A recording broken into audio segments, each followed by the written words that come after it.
Morning, welcome back to my channel Swapnapuran blog. আমি হাজির হয়ে গেছি তোমাদের সামনে আমার একগুচ্ছে স্বপ্ন পূরণের স্বপ্ন নিয়ে। তোমরা সবাই কেমন আছো? আশা করছি ভালো আছো। আমরাও বিন্দাস আছি। আজকে হচ্ছে বৃহস্পতিবার আর এখন ওই 8:30 9টার মতো বাজে। আমার ঘুম থেকে সকালবেলা উঠে সমস্ত কাজ হয়ে গেছে, মানে ঘর ঝাড় দেওয়া, ঘর মোছা, স্নান করা, জামা কাপড় কাচা। এবার শুধু পুজোটা দেবো। আজকে যেহেতু বৃহস্পতিবার, পুজো দিতে আমার অনেকটাই টাইম লাগবে, তো জামা কাপড়গুলো এইখানেই মেলে দেবো। এত পরিমাণে রোদ, সেই জন্য ছাদে এখন আর যাচ্ছি না। যতই ভারী ভারী জামা কাপড় হোক না কেন, সবই আমি বারান্দাতে মেলে দিচ্ছি উল্টে পাল্টে, আর শুকিয়েও যাচ্ছে খুব তাড়াতাড়ি। তো এইখানে সোনা একটা এমন কি যেন কথা বললো, আমার এত হাসি পাচ্ছে, তো সেটা আর মনে নেই। তো যাই হোক, এই তো ঠাকুরের বাসনপত্র মেজে নিয়ে বসে পড়েছি পুজো দিতে। সোনাকে পাঠিয়েছিলাম বাজারে। আমার সোনাটা বড় হয়ে গেল দেখতে দেখতে, জানো তো। আমার যখন যেটা প্রয়োজন হয় না কেন, সোনাকে পাঠিয়ে দিই, হয় দোকানে বা বাজারে, যেখানেই হোক না কেন। তো সাইকেল নিয়ে বেশ সুন্দর করে কিন্তু চলে যায়, টুকটুক করে বাজার নিয়ে চলে আসে। তো আজকে আবার কচুরিও খেয়ে এসছে, জানো তো। আবার আমার জন্য একটা পাউরুটি নিয়ে এসছে, সেটা আর তোমাদের সঙ্গে শেয়ার করা হয়নি।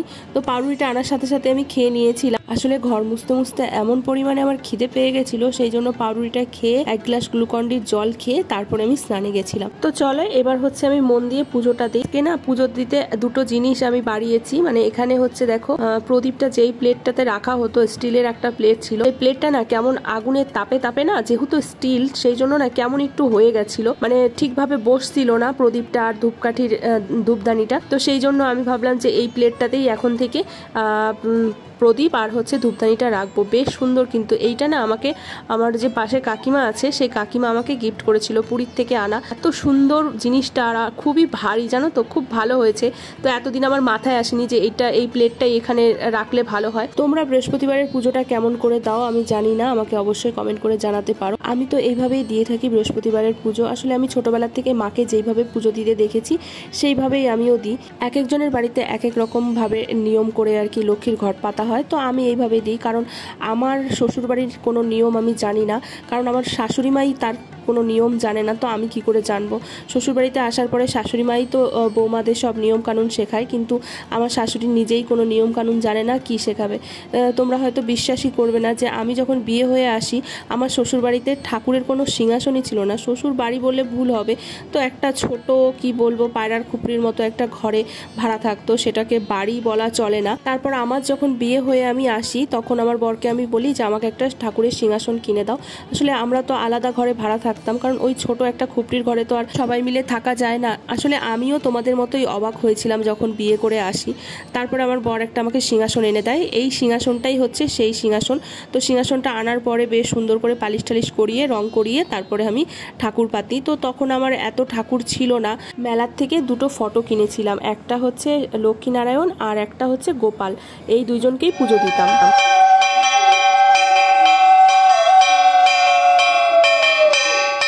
হয়তো সেরকম নিয়ম কানুন মেনে আমি ঠাকুরকে পুজো দিই না, কিন্তু পুজো দিতে ছোটবেলার থেকেই ভীষণ ভালোবাসি। ঠাকুরকে ফুল দিয়ে সাজানো, তারপরে নতুন নতুন জামা কাপড় পরানো, এগুলো ছোটোর থেকেই খুব ভালো লাগে। ছোটবেলায় পাড়ায় চলে যেতাম, সারা পাড়া ঘুরে কত ফুল তুলে এনে ঠাকুরের সিংহাসন, ঠাকুরের মালা গেঁথে ঠাকুরকে পরাতাম। কি যে ভালো লাগতো, দিনগুলো সত্যি আলাদাই ছিল। মন থেকে ভক্তি করে পুজো দিলে ঠাকুর তাতেই খুব সন্তুষ্ট হয়, কোনো নিয়ম কানুন লাগে না। তো এই তো পুজো সেরে একেবারে চলে এসেছি তুলসী গাছে ধূপকাঠি জ্বালাতে। তুলসী গাছে একটু জল দিয়ে দিলাম। জানো তো, ভাইয়ের ওখানে গেছিলাম না, এসে দেখি কি তুলসী গাছটা পুরো আমার মরে গেছে, জানো। তারপরে এসে জল দিয়ে দিয়ে আবার সেই তাজা করে ফেলেছি। চন্দন না এমন, ওকে বলে গেছিলাম যে আমার তুলসী গাছে একটু জল দিও, না হলে মরে যাবে। আর মানি প্ল্যান্ট গাছগুলো কিরকম হয়ে গেছিল, জল দিয়ে গেছি, কিন্তু এত পরিমাণে গরম না আর রোদ, জলগুলো পুরো শুকিয়ে গেছিল, মানে যেটা রান্নাঘরে রাখা হয় সেইটা। চলে এসেছি রান্নাঘরে। আর কালকে রাত্রে না মুসুরির ডাল ভিজিয়ে রেখেছিলাম, কারণ ডালের বড়া বানাবো। তো ডালটাকে বেশ বেটে নিলাম, একটু না গোটা গোটা রেখেছি ডালের মধ্যে, সম্পূর্ণ মিহি করিনি, তাহলে ডালের বড়া খেতে না বেশ মুচমুচে লাগে, ভালো লাগে। আর এইখানে দেখো আমি পেঁয়াজ কুচি, লঙ্কা কুচি, তারপরে হচ্ছে একটু রসুন কুচি করে নিয়েছি। এটা এবার দিয়ে দিলাম ডালের মধ্যে। এবার নুন, হলুদ আর হচ্ছে একটু গোলমরিচ গুঁড়ো দেবো, তাহলে না বেশ টেস্ট হবে। আর এটা হচ্ছে হালকা হাতে মেখে নেব, না হলে পেঁয়াজের না নুন দিয়েছি যেহেতু, না হলে পেঁয়াজ থেকে জল ছেড়ে দেবে, তখন পুরো একদম ল্যাদে হয়ে যাবে, ঠিক মানে টাইট ভাবটা থাকবে না। সেই জন্য আলতো হাতে একটু করে মেখে নিয়ে তারপরে বড়াটা ভাজবো।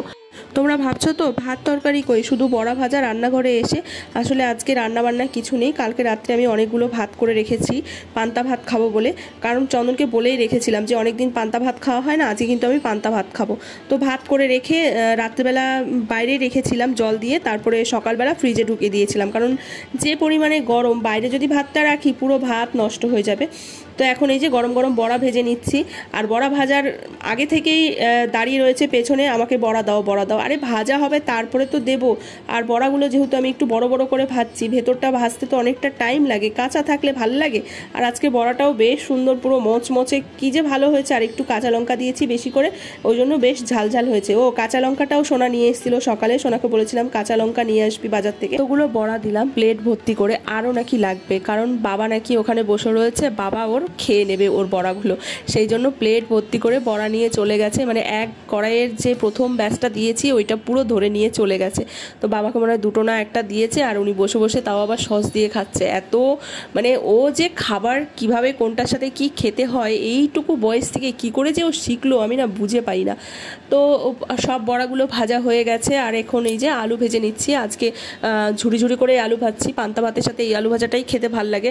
আর গোল গোল আলু ভাজলাম না, একটু ওদের ডিমান্ড ছিল ভাজার, মানে ভাজতে ভেজে দিই আর কি এরকম। তো আমি আর ভাজিনি, একসাথেই ঝুড়ি ঝুড়ি আলুই ভেজে নিয়েছি। আর গোল গোল আলুগুলো ভাজতে না অনেকটা করে তেল লাগে জানো তো, আর এইভাবে আলু ভাজলে কি একসাথে দিয়ে দিলে অল্প তেলেই হয়ে যায়। তো এইভাবে আলু ভেজেছি পান্তা ভাতের সাথে, এটা আশা করছি খেতে ভালোই লাগবে। আর এই যে দেখো এক হাঁড়ি পান্তা ভাত, আর চন্দনকে এইরকম একটা বাটিতে দিতে বললো আমাকে, বলে মানে ভাতের জলটা খাবে ও বেশি করে, ওই জন্য বললো যে এরকম একটা বাটিতে আমাকে দাও যাতে আমি ভাতের জলটা খেতে পারি। এই যে ভাতের জলও দিয়ে দিলাম সবাইকে।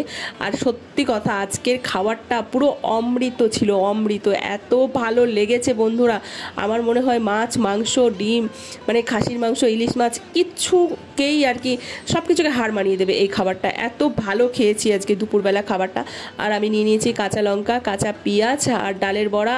উফ কি যে স্বাদ! আমি এখন এডিট করছি, মনে হচ্ছে এখন যদি পেতাম এখনই খেয়ে নিতাম।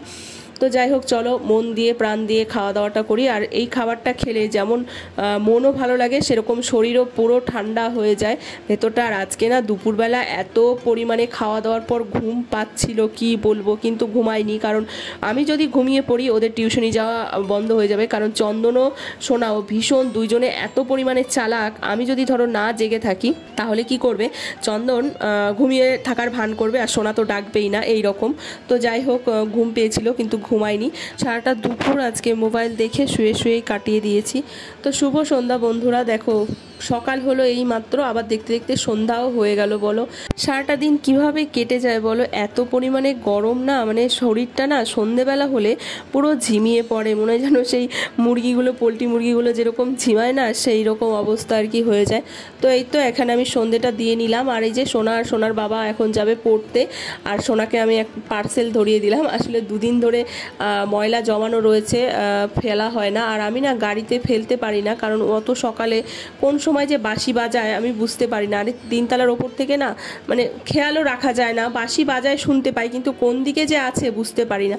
তো ওরা পড়তে চলে গেল, ওদের পড়তে পাঠিয়ে দিয়ে আমি এখন এই যে বাসনপত্রগুলো সব ধুয়ে নেব, কারণ আজকে দুপুরবেলা খাওয়া দাওয়ার পরে না বাসনপত্র ধুইনি, এত শরীরটা এলিয়ে দিয়েছিল পান্তা ভাত খাওয়ার পরে। এমনিতেই তো পান্তা ভাতে মানে ঘুম পায়, শরীরটা একদম ঝিমায়, তো তার মধ্যে তো বুঝতেই পারছো যে পরিমাণে গরম, আরও ঝিমুনি ধরে গেছিলো শরীরে, সেই জন্য আর মানে পেটটাও ফুলে যায় দেখবে পান্তা ভাত খেলে। তো সেই জন্য দুপুরবেলা বাসনপত্র কিছুই মাজিনি। তো এই তো এখন বাসনপত্র মেজে নিচ্ছি। এত গরম না বন্ধুরা কি বলবো, মানে থাকা যায় না গরমে।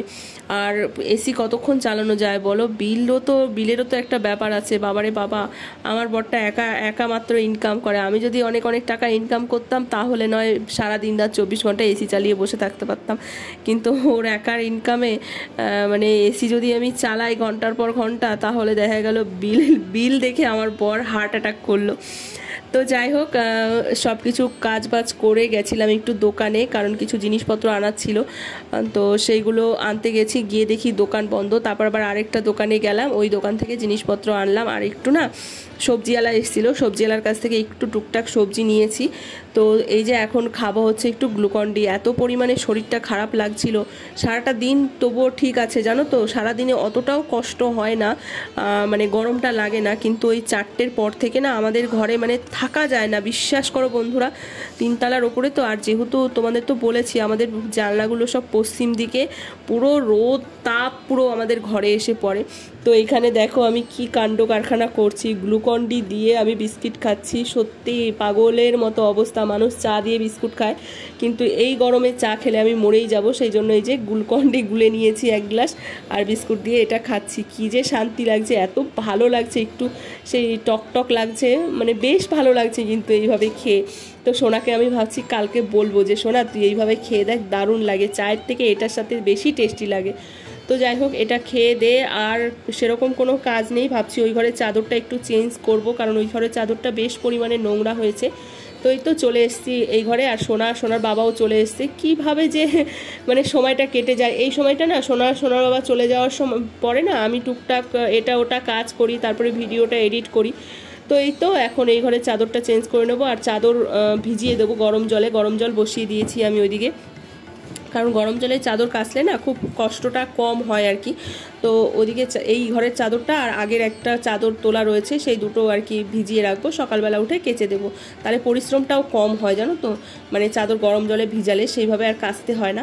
তো এই তো রাতে এখন খাওয়া দাওয়া করে নিয়ে শুয়ে পড়বো, সারাদিনের কাজকর্ম এখানেই সমাপ্তি। তো এইখানে সোনা খাচ্ছে চিড়ে আর হচ্ছে আলু ভাজা, আর চন্দন খাবে ওটস, আর আমি খাবো একটু ভাত রয়ে গেছে সেটা। তো চলো ভিডিওটাও এখানে শেষ করে দিচ্ছি, ভালো লাগলে like comment share and subscribe করে দিও। টাটা।